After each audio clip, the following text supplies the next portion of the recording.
Hello, everybody. Happy Wednesday afternoon. Hope yours is going well. And we have another video to get to today. But before we get into the football content, I want to celebrate yet another subscriber milestone on the channel. We have now surpassed 1,240 subs on the channel. We gained quite a few yesterday. We are only a few away from the stretch goal of 1,250 subs before the end of the month.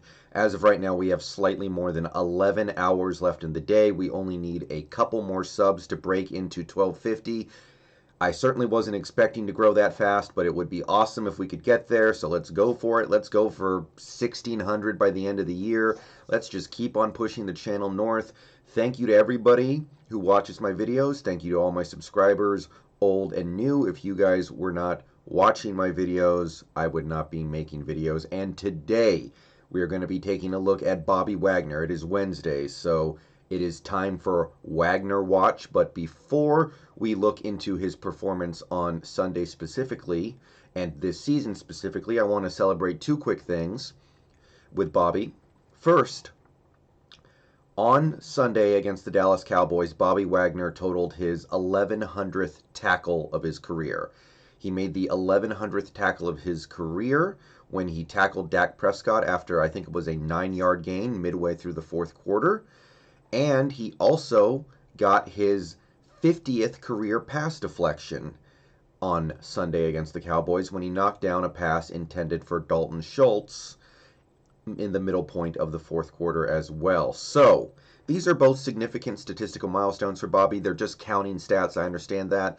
But this stuff is very, very noteworthy and a testament to how good Bobby Wagner's career has been. Once again, as of Sunday, he has now reached 1,100 career tackles and 50 career pass deflections. So to a future Hall of Famer, these accolades matter. All right, so let's move on to Wagner Watch. Let's take a look at how he did on Sunday, how he's done so far through 3 games, and see where he stacks up compared to my hopes for him in 2020. And let me tell you, after looking at some of the advanced metrics, his performance against the Cowboys individually was really good. So let's dive into why. So first of all, he did total a good number of tackles against the Cowboys, and through 3 games, his tackle total is actually up a little bit compared to where it was last week. He's up to 26. 26 total tackles through 3 games. So he's still a little off this pace, the 2020 projection that I had, but not very far off now. And again, I think that if you look at the way teams are playing against the Seahawks, it makes sense why Bobby's tackles would be down. So it's really not his fault, not anything he can do about it. He's playing fine when he does actually have the opportunity to make plays for the most part. All right, so little off pace here, but this is a positive sign. And with Jamal Adams possibly missing a few games, this number has the opportunity to go up over the next 3-4 games, maybe in a worst case scenario for Jamal. All right, moving on, we have sacks. He still has not tallied a sack in 2020. With the way the team is made up and with the way teams are playing against the Seahawks, you would want to see a sack eventually, but I think it will be coming for reasons that I'm going to get into shortly. Missed tackles. Does Bobby have any missed tackles on his ledger from Sunday? No. The only missed tackle he has this season is the one he had against the Falcons. He is still at 1 for the year, and his missed tackle percentage has come way down. It's now down below 4%, 3.7%, which is below what I was hoping for, which in this case is a good thing. You don't want to miss tackles. So he's well below the 5% I was hoping he would hit in 2020. So good stuff here. He's not missing tackles. All right, solo tackles. Again, still well off pace. He's only got 11 solo tackles so far this season. A lot of his tackles have been group efforts, which is not necessarily the best thing in the world, but once again, if you take a look at the way Jamal Adams is playing, and Jamal Adams has played in most of the defensive snaps, he's now missed a few because he got hurt against the Cowboys, but there are just going to be less solo tackles to go around, so this is not exactly surprising or concerning to me, but it would be nice to see this number go up. QB pressures, and this is where Bobby did some real damage on Sunday. He had 2 pressures on Dak Prescott. So he's up to 3 through 3 games. This puts him well on pace to crush my expectations. And honestly, if you look at the way the Seahawks season is going, he probably needs to crush this expectation. He's going to have way more blitz opportunities. He's going to have way more chances in general to get pressure on the QB. So this number might need to be closer to 10. But that's a discussion for another time. Bobby, as a middle linebacker, has 3 QB pressures through 3 games. That's very good. If he can keep that up, we will have little to complain about there. No new tackles for loss for Bobby through 3 games, so he's still got the 1 from the Atlanta game.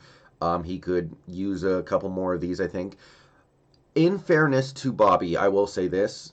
The defensive line is actually doing a really good job of getting tackles for loss, which limits Bobby's opportunities. So I think that's part of what's going on here, but I would like to see a few more tackles for loss from Bobby in the coming weeks. Bobby still has not forced a turnover yet, although he did get involved on the forced fumble that we got on Dak to start the third quarter on Sunday. He was not actually the one who forced the fumble, nor is he the one who recovered it, so no turnovers forced yet for Wagner. Okay, now let's take a look at a bunch of stats actually where he's doing really well. First, we have passes defensed or passes deflected. He's got 3 through 3 games. He picked up another one against the Cowboys. As I said in the prelude to this video, that was his 50th career pass deflection, so it came at a great moment. It limited a big play to Dalton Schultz. He barely got his finger on it, just enough to disrupt the ball, just enough to prevent the completion. So through 3 games, he's got 3 pass deflections, so he's well on pace for a career high and well on pace to crush my hopes for him in 2020 of 8. So great stuff here. All right, now we move on to run tackles, and here, Bobby kicked butt on Sunday. He had 8 run tackles against the Cowboys. 8 times he got a tackle on a running play. I think 2 of the tackles were on Dak, and the other 6 were on Zeke. So he's now actually on pace to meet my hopes for 2020 of 80. He's getting 5 a game. At 5 a game, he gets to 80. Easy peasy.